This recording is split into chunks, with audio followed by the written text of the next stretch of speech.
जय श्री कृष्णा, हर हर महादेव। कैसे हैं आप सभी? आप सभी को करवा चौथ व्रत की हार्दिक शुभकामनाएं। तो करवा चौथ व्रत की कथा शुरू करने से पहले मैं आपको एक बहुत ही इम्पॉर्टेंट जानकारी देना चाहती हूँ। जैसे कि इस साल जो भद्रा का साया था और राहु काल का जो समय, इस चीज़ को लेकर लोग बहुत ज़्यादा कंफ्यूज हो रहे हैं। तो आप बिल्कुल भी ना हो, इसलिए कि जो भद्रा का साया है वो होली और रक्षाबंधन पर ही देखा जाता है। करवा चौथ पर इसे मान्यता नहीं दी जाती है। अगर आपको फिर भी कोई संशय है अपने मन में, तो जो भद्रा का साया वो सुबह 6 बजे से 6:40 तक है और उस बीच में आप व्रत शुरू कर चुकी होंगी, आप अपनी सरगई भी खा चुकी होंगी, तो बिल्कुल भी चिंता मत कीजिए। साथ में राहु काल की अगर बात करें तो जो हम करवा चौथ व्रत की कथा सुनते हैं वो शाम को 4 बजे सुनते हैं। तो आज जो राहु काल का समय होगा वो 4:30 बजे से शुरू होगा। तो आप आज 4 बजे अपनी कथा सुनने के लिए बैठ जाएं। जहाँ भी आप कथा सुनने जाते हैं, अपनी पूजा करते हैं, वो आप कर लें। और वैसे भी हमेशा से जो कथा सुनने का समय रहा है वो 4 बजे का ही रहा है। तो आप बेझिझक होकर इस कार्य को कर सकते हैं, अपनी कथा सुने, कोई डरने वाली बात नहीं है। तो सबसे पहले करवा चौथ कथा सुनने से पहले हमें भगवान श्री गणेश की कथा अवश्य सुननी चाहिए। तो वो मेरे चैनल पर है, आप वहाँ पर जाकर गणेश भगवान की कथा सुने और उसके बाद माता करवा चौथ की कथा सुने। तो चलिए हम करवा चौथ माता की कथा शुरू करते हैं। तो इसको सुनने से पहले आप अपना करवा भर के अपने पास एक लोटा रखिए और अपने हाथ में आप गेहूं के 13 दाने ले लीजिए, या तो फिर आप चावल थोड़े से ले लीजिए, मगर चावल टूटे फूटे और साबुत होने चाहिए। तो आप पल्ले में रखें और इस कथा को शुरू करते हैं। तो बोलिए सभी प्रेम से जय करवा चौथ माता की। एक साहूकार था, उसके 7 बेटे थे। सातों भाई बहन के साथ ही खाना खाते थे।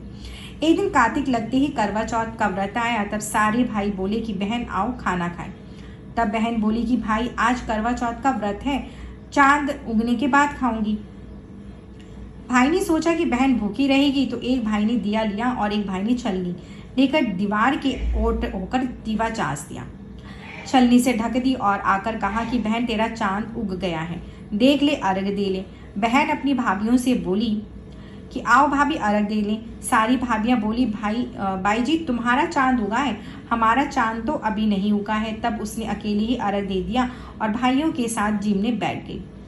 पहले गसे में बाल आया, दूसरे गसे में कंकर निकला और तीसरे गसे के तोड़ते ही ससुराल से बुलावा आ गया और कहा कि बाई का आदमी बहुत बीमार है, जल्दी भेजो।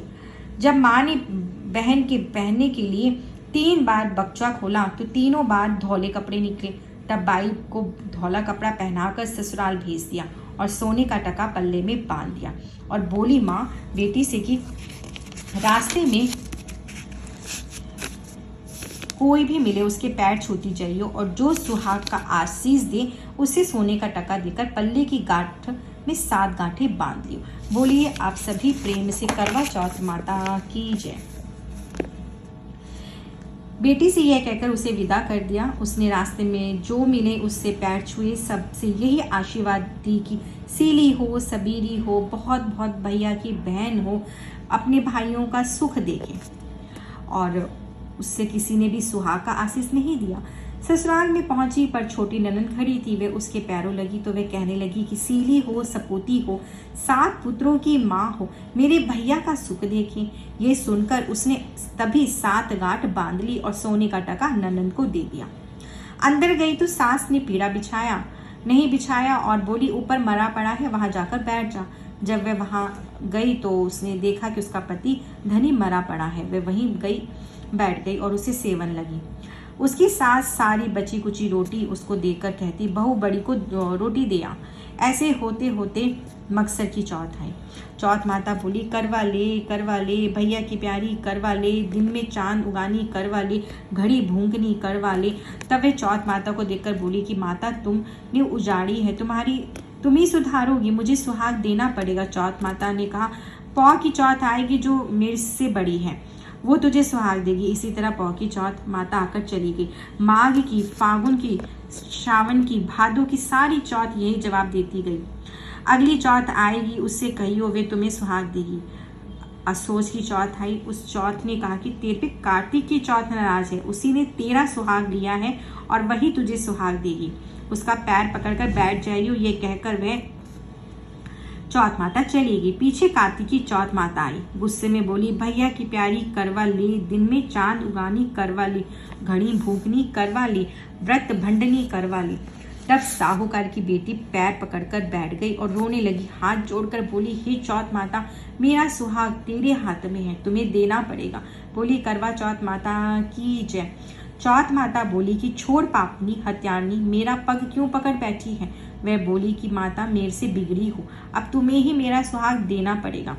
चौथ माता राजी हो गई और आंख में से काजल निकाला, नाखून में से मेहंदी निकाली और टीके में से रोली निकालकर चितली उंगली का छींटा दिया।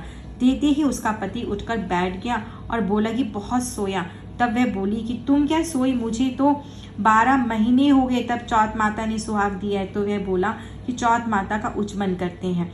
तब उसने चौथ माता की कहानी सुनी। करवा मीसा खूब चुरमा किया।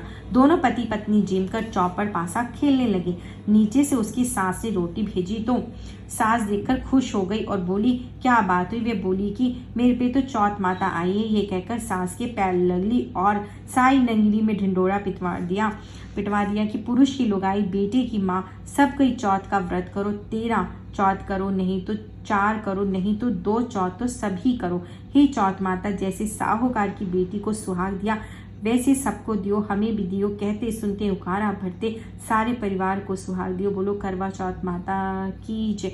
आप सभी पे करवा चौथ मैया की विशेष कृपा हो और आपके जीवन के समस्त कष्ट और विघ्न बाधाएं दूर हो। आपके पति दीर्घायु, बहुत ही प्रेम भाव से आप सभी करवा चौथ का व्रत करें और विधि विधान से अपनी पूजा आराधना को संपूर्ण करें। आप सभी को फिर से करवा चौथ की हार्दिक शुभकामनाएं। आपका दिन मंगलमय हो। कमेंट्स बॉक्स में जय श्री कृष्णा अवश्य लिखिएगा। मुझे आज्ञा दीजिए।